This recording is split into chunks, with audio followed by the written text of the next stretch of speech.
दिल्ली के पूर्व मुख्यमंत्री अरविंद केजरीवाल की तरह राजनीतिक प्रयोग प्रशांत किशोर बिहार में कर रहे हैं। वैसे दोनों के बीच तुलना होती रही है।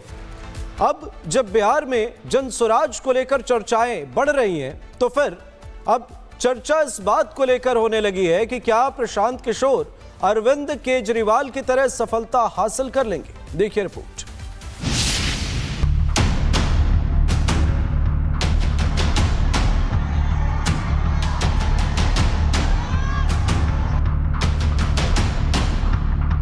बिहार विधानसभा चुनाव में प्रशांत किशोर और उनकी जन स्वराज पार्टी को जबरदस्त लाइमलाइट मिल रही है।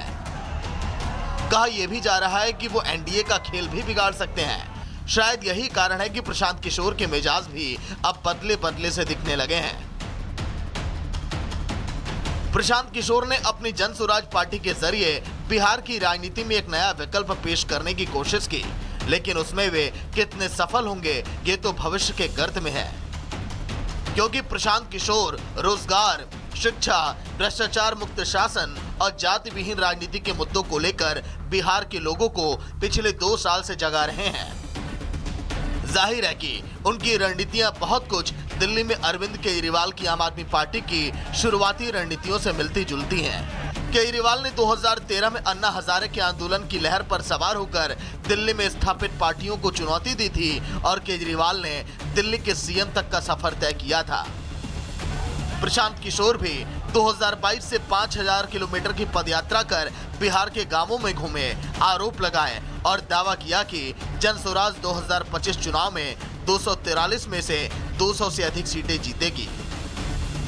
तो क्या आप समझा जाए कि प्रशांत किशोर भी अरविंद केजरीवाल की तरह बिहार में दिल्ली वाली सफलता दोहराएंगे, या उन्हें केजरीवाल बनने में अभी वक्त लगेगा? आइए अब जानते हैं कि केजरीवाल और प्रशांत किशोर की रणनीतियों में अंतर क्या कुछ है। केजरीवाल की अगर बात करें तो दिल्ली में प्रवासी मजदूर और भ्रष्टाचार विरोधी आंदोलन ने केजरीवाल को जबरदस्त सपोर्ट किया। दिल्ली में केजरीवाल ने फ्री बिजली पानी जैसे त्वरित लाभ दिए और वोटर केजरीवाल के पक्ष में आ गए। वहीं अगर प्रशांत किशोर को देखा जाए तो बिहार में जाति का गणित चुनाव तय करता है। आधे से अधिक वोटर अपनी जाति के उम्मीदवारों को प्राथमिकता देते हैं। पीके का जाति भूलो रोजगार चुनो नारा अच्छा है, लेकिन जमीनी स्तर पर यह काम नहीं करता। बिहार में लालू, नीतीश और बीजेपी की बाइपोलर राजनीति है। बिहार में जन स्वराज ने 51 उम्मीदवारों की अपनी पहली सूची जारी कर दी है। और देखिए, बिहार के इस चुनाव में जो हमेशा 2 ध्रुवीय होता था, जिसके अंदर महागठबंधन बनाम एनडीए का चुनाव होता था, पहली बार प्रशांत किशोर एक त्रिकोणीय मुकाबला लेकर आने की स्थिति में पहुंच गया। और सीटें कितने जीतते हैं यह चुनाव के बाद तय होगा, जब 14 नवंबर को चुनाव परिणाम आएंगे। लेकिन यह तय है कि बिहार की राजनीति को प्रशांत किशोर एक चर्चा का विषय बन गए। अगर दोनों नेताओं की पृष्ठभूमि की बात करें तो केजरीवाल एक सामाजिक कार्यकर्ता थे। उन्होंने सूचना के अधिकार को लेकर बहुत काम किया। बाद में मैग्सेसे अवार्ड भी मिला। अन्ना हजारे जैसे आइकॉन की सबसे करीबी बन चुके थे। एक वक्त बीजेपी के लिए राष्ट्रीय स्तर पर सबसे बड़ा खतरा भी बनकर उभरे थे। वहीं पीके की बात करें तो चुनावी रणनीतिकार रहे हैं। उन्होंने नरेंद्र मोदी, नीतीश कुमार, अरविंद केजरीवाल, ममता बनर्जी सभी के लिए काम किया। उनकी ऐसी इमेज बनती है जो पैसा कमाने के लिए कुछ भी कर सकता है। और बिहार क्रांति लाने वाले लोगों की भूमि रही है। ऐसे में थोड़ा सा मुश्किल लगता है। संगठन और जमीनी ताकत की अगर बात करें तो केजरीवाल ने 2 साल के आंदोलन के बाद मजबूत संगठन बनाया। दिल्ली में 10 साल बाद भी उसको भरपूर फंडिंग मिल रही है। केजरीवाल के कार्यकर्ता एक्टिव हैं। दिल्ली में हर गली मोहल्लों में आम आदमी पार्टी के कार्यकर्ता आपको आज भी टोपी पहने दिखाई दे जाएंगे। वहीं प्रशांत किशोर की अगर बात करें तो जन स्वराज के लिए मजबूत संगठन बहुत दूर की कौड़ी है उनके लिए। इसके पीछे बिहार और दिल्ली के बीच क्षेत्रफल भी बहुत मायने रखता है। दिल्ली बहुत छोटी और घनी आबादी वाली बस्तियां हैं, जबकि बिहार एक बहुत बड़ा स्टेट है। जन स्वराज को कुछ सीटें भी मिल सकती हैं, पर किंग मेकर बनने की उम्मीदें कम ही लगती हैं। क्या करेंगे, किसके वोट काटेंगे, यह विचार एनडीए के अंदर भी है और महागठबंधन के अंदर है, क्योंकि प्रशांत किशोर पहली बार चुनाव लड़ रहे हैं। प्रशांत किशोर का इतिहास कोई राजनीतिक परिवार से नहीं रहा, वो एक कुशल रणनीतिकार रहे हैं और अब वो खुद अपनी पार्टी के लिए रणनीति बना रहे हैं। जिस तरीके से जन स्वराज के लिए उन्होंने जमीनी स्तर पर जनसंपर्क किया, पदयात्रा की, 2 अक्टूबर को गांधी जयंती के दिन उन्होंने पार्टी की स्थापना की थी, और जिस तरीके से वो सच्च छवि के लोगों को टिकट दे रहे हैं, निश्चित रूप से प्रशांत किशोर बिहार की राजनीति में बिहार की जनता को एक विकल्प के रूप में उपलब्ध है।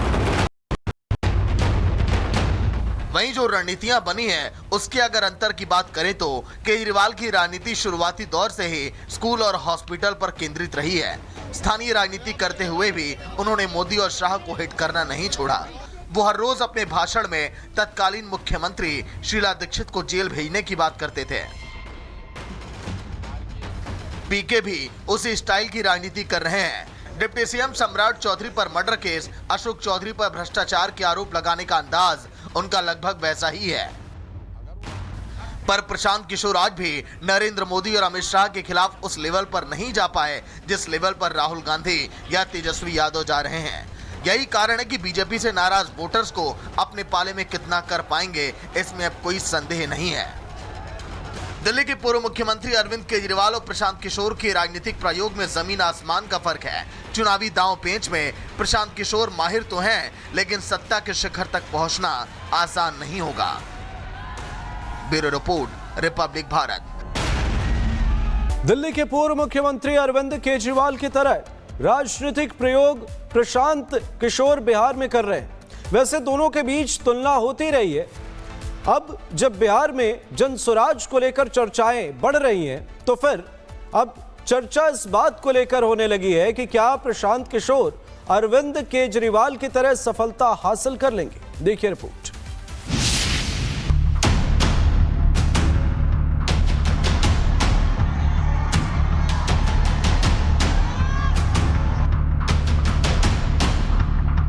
बिहार विधानसभा चुनाव में प्रशांत किशोर और उनकी जन स्वराज पार्टी को जबरदस्त लाइमलाइट मिल रही है।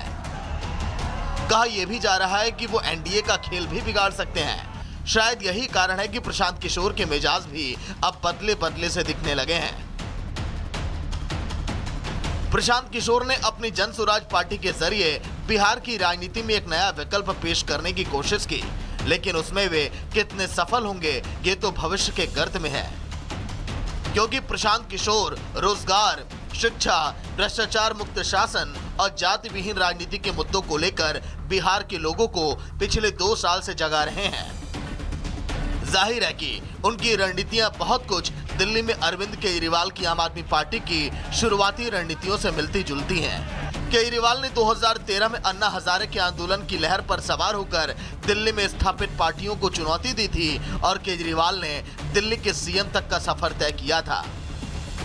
प्रशांत किशोर भी 2022 से 5000 किलोमीटर की पदयात्रा कर बिहार के गांवों में घूमे, आरोप लगाए और दावा किया कि जन स्वराज 2025 चुनाव में 243 में से 200 से अधिक सीटें जीतेगी।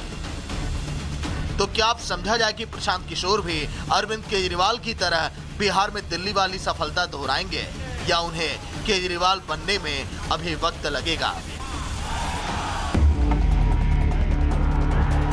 आइए अब जानते हैं कि केजरीवाल और प्रशांत किशोर की रणनीतियों में अंतर क्या कुछ है।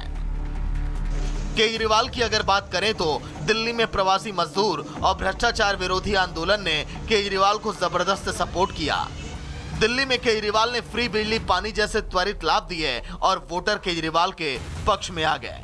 वहीं अगर प्रशांत किशोर को देखा जाए तो बिहार में जाति का गणित चुनाव तय करता है। आधे से अधिक वोटर अपनी जाति के उम्मीदवारों को प्राथमिकता देते हैं। पीके का जाति भूलो रोजगार चुनो नारा अच्छा है, लेकिन जमीनी स्तर पर यह काम नहीं करता।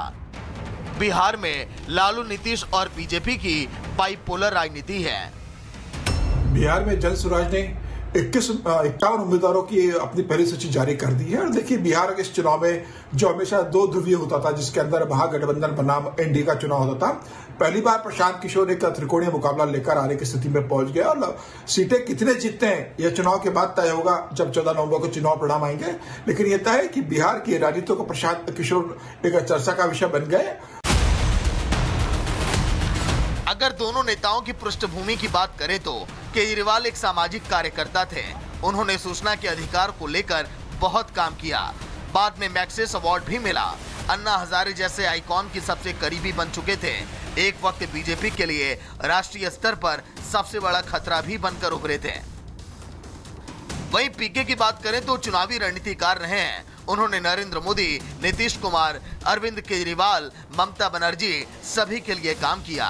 उनकी ऐसी इमेज बनती है जो पैसा कमाने के लिए कुछ भी कर सकता है। और बिहार क्रांति लाने वाले लोगों की भूमि रही है।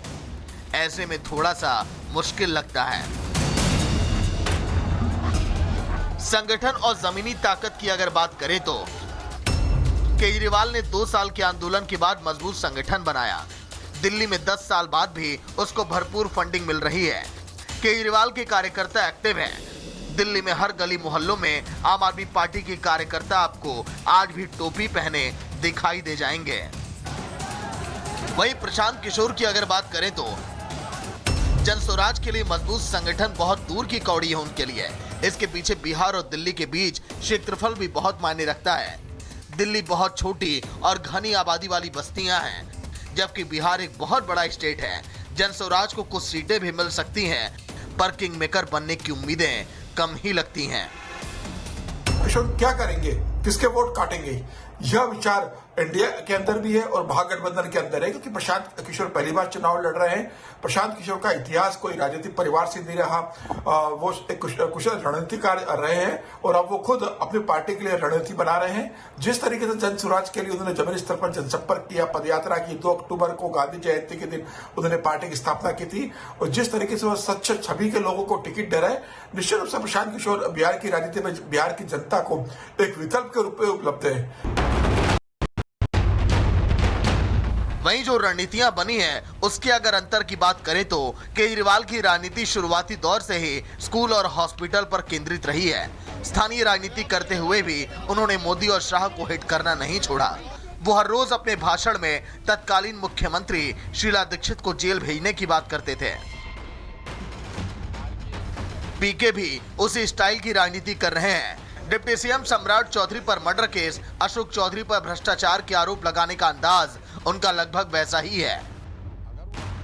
पर प्रशांत किशोर आज भी नरेंद्र मोदी और अमित शाह के खिलाफ उस लेवल पर नहीं जा पाए जिस लेवल पर राहुल गांधी या तेजस्वी यादव जा रहे हैं। यही कारण है कि बीजेपी से नाराज वोटर्स को अपने पाले में कितना कर पाएंगे, इसमें अब कोई संदेह नहीं है। दिल्ली के पूर्व मुख्यमंत्री अरविंद केजरीवाल और प्रशांत किशोर के राजनीतिक प्रयोग में जमीन आसमान का फर्क है। चुनावी दांव पेंच में प्रशांत किशोर माहिर तो हैं, लेकिन सत्ता के शिखर तक पहुंचना आसान नहीं होगा। Bureau report, Republic Bharat.